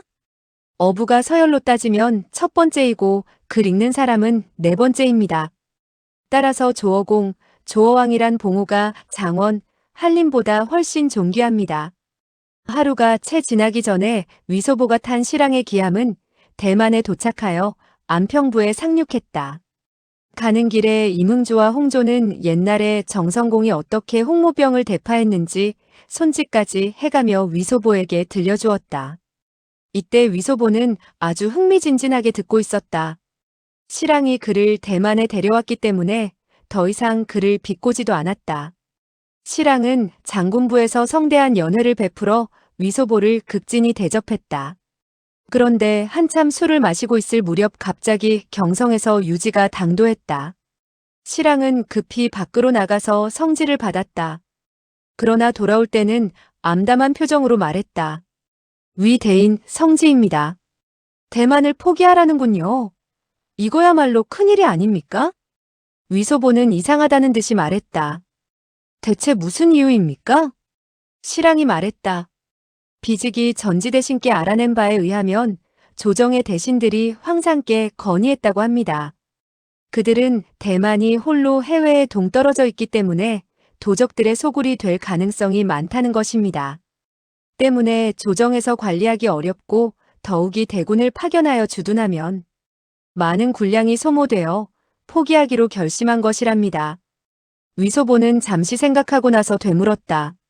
시 장군께서는 조정의 여러 대노들의 진짜 저희가 뭔지 아십니까? 순간 실랑은 깜짝 놀라며 떨리는 음성으로 말했다. 설마 오자서의 얘기가 벌써 북경에 전해졌단 말입니까? 위소보는 미소를 지으며 말했다. 옛날에도 호사불출문, 악사전천리란 말이 있습니다. 조정에서는 장군이 정말 대명대만정해왕인지 뭔지가 될까봐 걱정한 겁니다. 실랑이 말했다. 이 일을 어찌하면 좋습니까? 대만의 수십만 백성들은 여기서 이미 수십 년 동안 터전을 잡고 살아왔는데 한꺼번에 내지로 옮긴다면 그들이 어떻게 생활을 꾸려나가란 말입니까? 게다가 만약 강제로 이주시키면 틀림없이 큰 병고가 생길 것입니다. 더욱이 대청의 관병이 일단 떠나면 홍모병이 다시 와서 점거할 게 아닙니까? 우리 중국인들이 피땀으로 쌓아 올린 기업을 홍모기한테 고스란히 넘겨주는 것인데 어찌 마음이 내키겠습니까? 위소보는 잠시 생각하고 나서 말했다. 내가 보기에 이 일은 전혀 만회할 방법이 없는 것은 아닌 것 같소. 황상께서는 백성들을 제일 걱정하시기 때문에 장군께서 단지 백성들한테 청명할 수만 있다면 아마 황상께서도 허락하실 겁니다. 실랑은 다소 마음이 놓여 말했다. 그렇지만 만약 조정에서 이미 헛소문이 떠돌고 있다면 비직이 황상께 그처럼 진정하는 건 마치 대만을 떠나기 싫어서 또한 충성심이 부족해서 그런 줄로 생각할 게 아닙니까? 위소보가 말했다. 지금은 오로지 그대가 즉시 북경으로 가서 여기 사정을 직접 황상께 말씀드릴 수밖에 없습니다. 그대가 북경에 당도하면 대만에서 자립하여 왕이 되겠다는 유언비어를 더 이상 믿을 사람은 없을 겁니다. 순간 실랑은 무릎을 탁 치며 말했다. 옳습니다. 옳습니다. 대인의 가르침이 옳습니다. 비직은 내일 즉시 떠나겠습니다. 그러다가 문득 생각난 바가 있어서 말했다. 대만의 문무백관은 대인께서 잠시 다스려 주시기 바랍니다. 황상께선 대인을 제일 신임하시기 때문에 대인께서 대만을 다스려 주신다면 조정의 대신들도 감히 반대하지 못할 것입니다. 순간 위소보는 크게 기뻐하며 내심 대만에서 벼슬을 한번 하는 것도 괜찮겠다고 생각했다. 그는 껄껄 웃으며 말했다. 그대가 성지도 받지 않고 제멋대로 병마대권을 나한테 넘겨주면 황상께서 나무라실 것인데 무슨 대책이라도 있으신지요? 실랑은 이 말을 듣자 다시 크게 망설였다. 그러다가 자기 나름대로 생각했다. 그는 진근남의 제자이며 반역 천지회의 일당이다. 황상께서는 비록 그를 총애하지만 최근에는 줄곧 그를 통을도에 유배하여 그에게 아무 권한도 주지 않았다. 만약 그가 병마대권을 장악하여 천지회와 함께 반란을 일으킨다면 난 또 죽을 죄를 짓는 게 아닌가. 그는 곰곰이 생각하다가 좋은 대응책이 떠올랐다. 내가 수사를 전부 데려가면 그는 함부로 움직일 수 없을 것이다. 설사 그가 반란을 일으킨다 해도 수사를 다시 데려오면 즉시 그를 평정할 수 있다. 그는 웃으며 말했다. 병마대권을 다른 사람한테 넘겨주면 황상께서 나무라실지 몰라도 대인께 넘겨주면 아무 하자도 없을 겁니다. 그들은 서둘러 주연을 끝냈다. 실랑은 밤새 명령을 하달하여 대만의 문무백관을 불러다 위소보를 참견하게 하고 그에게 정권을 위임했다. 그리고 사야를 모셔다가 위소보를 대신하여 상주문을 쓰게 했다. 상주문에는 위소보가 우심국사에서 특별히 대만을 잠시 다스리고 있으니 조정에서는 심려하지 말고 아울러 천전지주에 대해서도 용서해 달라고 했다.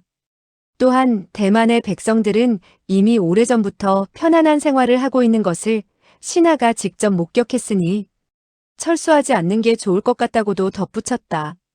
모든 일을 끝마치고 나니 어느새 아침이 되었다. 이윽고 실랑이 배에 오르려 하는데 위소보가 그에게 물었다. 큰일이 한 가지 있는데 준비하셨는지요? 큰일이라니요? 위소보가 웃으며 말했다. 화차화차. 실랑은 이해하지 못하겠다는 듯이 되물었다. 화차화차? 위소보가 말했다. 그렇소. 그러니까 이번에 그대가 대만을 평정하면서 조정의 대신들한테 얼마를 보냈느냐 이겁니다. 순간 실랑은 흠칫 놀라며 말했다. 순전히 천자의 위덕을 의지하여 대만을 평정한 것이고 조정의 대신들은 아무 힘도 쓰지 않았습니다. 위소보는 고개를 저으며 말했다. 시 나으리 어찌 기분만 좋으면 옛날 버릇이 다시 발작하는 것이오? 그대가 대만을 평정하자 사람들은 모두 그대 보고 금사는 산을 혼자 포식하여 큰 부자가 되었다고 할 것이오. 그런데 조정의 벼슬아치들이 어찌 탐내지 않을 수 있겠소? 실랑은 당황하며 말했다. 그건 당치도 않습니다. 만약 이 실랑이 대만의 돈을 혼자 한 푼이라도 챙겼다면 이번에 제가 북경에 가서 황상으로부터 능지처참을 당할 것입니다. 그대 스스로 청렴결백한 관리가 되는군. 그것도 좋지만 남들까지 모두 그대처럼 청렴결백한 관리가 될 수는 없는 법이오. 그대가 청렴결백하면 할수록 사람들은 더욱 그대를 헐뜯게 될 것이외다. 그렇다면 그대는 이번에 북경에 갈 때도 역시 빈손으로 가겠단 말이오? 실랑이 말했다. 대만의 토산품인 목조, 중남, 초석, 가죽 상자 같은 건 좀 휴대했습니다. 위소보가 크게 웃음을 터뜨리자 실랑은 무안에서 처음에는 얼굴이 빨개졌지만 곧바로 크게 깨달았다. 그는 위소보를 향해 정중히 읍내를 하며 말했다. 대인의 가르침 진심으로 감사드립니다. 비직은 이번에 하마터면 큰 화를 입을 뻔했습니다. 위소보는 문무관원을 소집하고 말했다. 시 장군께서 이번에 상경하는 건 백성들의 청명을 위한 것입니다. 만약 성공하지 못하면 여러분도 모두 패가망신할 텐데 이 청명비를 시 장군 한 사람에게만 부담시킬 작정입니까? 노형 여러분, 여러분이 속히 상의하여 마련해 주시기 바랍니다. 실랑은 청렴결백한 관리였다. 대만에 온 후 한 번도 백성들한테 금품을 건네받지 않았다.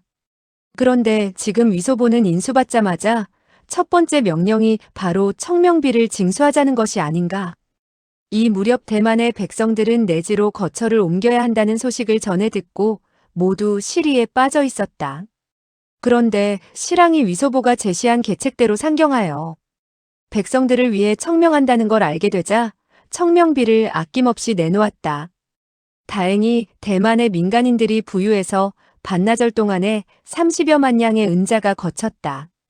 위소보는 광고에서 60여만 냥을 더 보태라고 명하여 모두 100만 냥을 마련했다. 아울러 실랑에게 어떤 사람한테 필히 많이 건네줘야 하고 또 어떤 사람한테는 적게 줘도 무방하다고 자세히 지적해 주었다. 실랑은 고마워서 어찌할 바를 몰랐다. 그날 밤 초경 무렵에야 비로소 배가 떠났다. 다음 날 위소보는 승당하자 여러 관원들에게 말했다. 어젯밤에 시 장군께서 경성으로 떠날 때 청명비를 아무리 거두어도 100여만 냥에 불과하더군요. 그래서 형제는 대만 백성을 아끼는 마음으로 수년간 사축한 돈과 7부인들의 폐물을 모두 긁어모아 다시 100만 냥을 마련하여 시 장군께 건네주었소이다. 어휴, 대만에서 관리가 되기란 실로 쉽지 않군요. 형제는 잠시 서리로 있는데 이미 첫날 100만 냥을 날린 셈입니다. 그야말로 난 가산을 탕진하고 말았소이다. 그러자 대만부 지부가 허리를 굽히며 말했다. 대인께서 백성들을 사랑하는 마음이 실로 부처님 같습니다. 그런데 어찌 우리가 대인께 피해를 입힐 수 있겠습니까?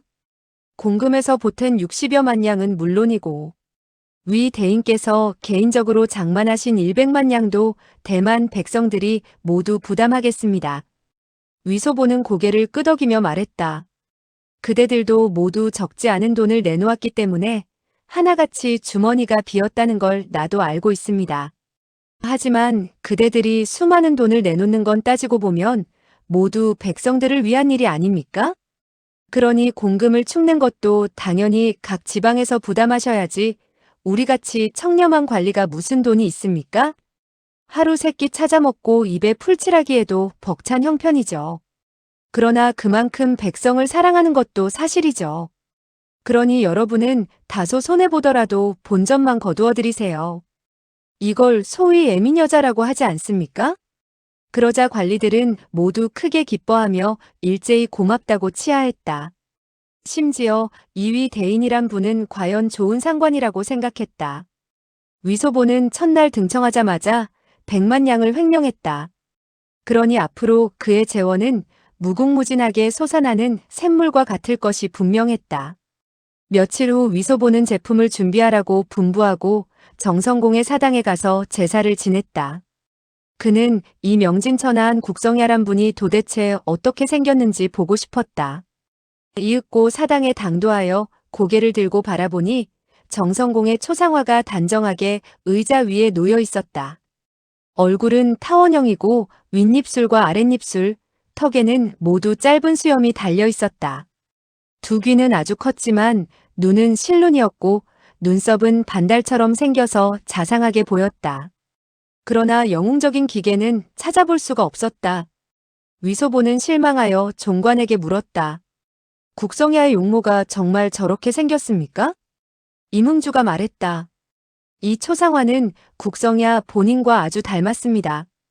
국성야는 선비 출신이라 비록 영웅호걸이시지만 용모는 아주 점잖게 생기셨습니다. 그랬었군요. 그러다 위소보는 초상화 양옆에 약간 작은 초상화가 있는 걸 보자 임흥주에게 물었다. 저 두 사람은 누굽니까? 임흥주가 말했다. 여자는 동태비이고 남자는 사왕야입니다. 위소보가 말했다. 사왕야가 누굽니까? 임흥주가 말했다. 바로 국성야의 공자이시고 왕위를 계승하실 분이었죠.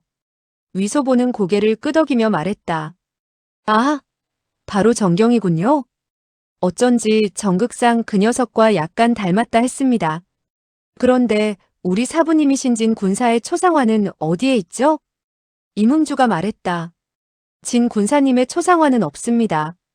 위소보가 말했다. 저 동태비는 인간성이 나빠서 저기에 있을 자격이 없습니다. 어서 그녀를 끌어내시오. 그리고 즉시 사람을 시켜 진 군사의 초상화를 만들어 국성야 옆에 세우도록 하시오.